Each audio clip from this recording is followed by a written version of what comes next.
দেড় দশক ধরে আন্দোলনরত এই ফ্যাসিবাদী সরকারকে সরাবার জন্য যারা সবচেয়ে বেশি ত্যাগ স্বীকার করেছেন তারা এবং তাদের পরিবারবর্গ, একই সাথে গত জুলাই আগস্টের আন্দোলনে, কারণ দেড় দশক ধরে আমরা আন্দোলন করছি, জুলাই আগস্টের আন্দোলনেও যারা আহত হয়েছেন, সবচেয়ে বেশি ত্যাগ স্বীকার করেছেন তাদের এবং তাদের পরিবারবর্গকে আমার সালাম এবং শুভেচ্ছা।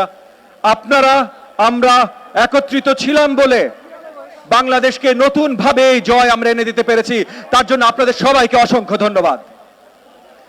আমরা নতুন জয় নিয়ে এসেছি, সেই একই জয়ের সাথে যেই স্বাধীনতা আমরা কামনা করি সেই স্বাধীনতা আমাদের ধরে রাখতে হবে, এবং সেই স্বাধীনতাটা সঠিকভাবে যদি ধরে রাখতে হয় তাহলে শুধু ফ্যাসিবাদ আন্দোলনে আমরা যেভাবে একত্রিত হয়েছিলাম সেই একত্রিততা আবার ভেঙে দিলে চলবে না।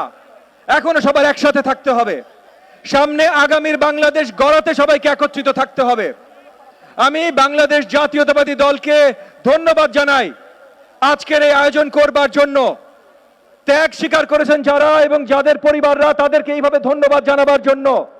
এবং একই সাথে ধন্যবাদ জানাই বাংলাদেশ জাতীয়তাবাদী দলের ভারপ্রাপ্ত চেয়ারপারসন জনাব তারেক রহমান, যিনি পুরো আন্দোলনের সময়, গত 2 বছর যে আমরা এক দফা আন্দোলন ছিলাম সেই আন্দোলনের সময় এবং এই জুলাই আগস্ট আন্দোলনের সময় যতভাবে পারেন আমাদের সবাইকে সহযোগিতা করতে চেষ্টা করেছেন।